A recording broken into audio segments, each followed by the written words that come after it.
দ্বারকেশ্বর নদী থেকে অবৈধভাবে বালি পাচারের অভিযোগে ৩ জনকে আটক করল ইন্দাস থানার পুলিশ। একই সঙ্গে পুলিশের তরফে বালি বোঝাই ৩টি ইঞ্জিন ভ্যান বাজেয়াপ্ত করা হয়েছে বলে খবর।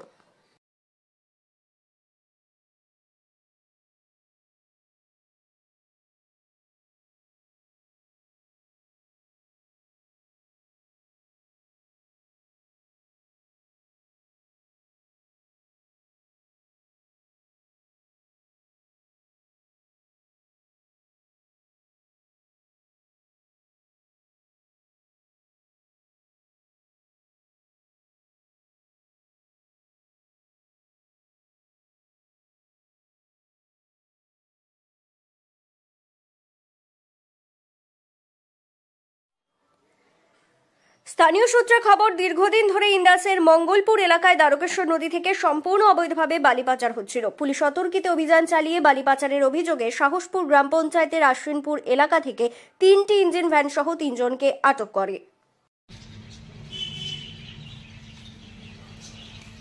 স্থানীয় বাসিন্দা বিশ্বনাথ মান্ডি বলেন, ভ্যান ধরেছিল 3টে, সেটা ধরে সিজ করে নিয়ে চলে গেছে। একটা বিহার ঘাট থেকে আসছিল বলতে গেলে। হ্যাঁ, অবৈধভাবে এটা আছে। এখানে আগে ঘাট ছিল, এখন তো আর ঘাট নেই, এখানে কোনো ইয়ে হয় না, খাদ নেই। আগে ছিল, এটা এখন বন্ধ হয়ে গেছে। এখন সামনেও ঘাটে আছে, ওখান থেকে আর আনে না, এই ঘাট থেকে নিয়ে আসে। অবৈধভাবে যারা নিয়ে আসছে তাদের সেটা অন্যায় একদিকে, কিন্তু তাদের রোজগারের ক্ষেত্রে যদি এখানে ঘাটটা খোলা হয়, তাদের একটা রোজগারের পথ থাকে।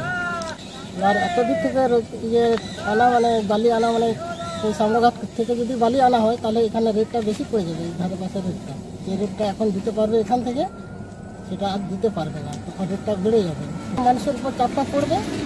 বিকল্প এবার নিজেরা কাছে পাচ্ছে, যদি ধরতে না পারে সেখানে লাভটা বেশি থাকে।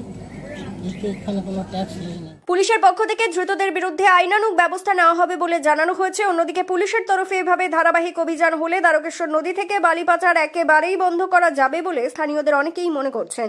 ব্যুরো রিপোর্ট, দক্ষিণ বাঁকুড়া দর্পণ, ইন্দাস।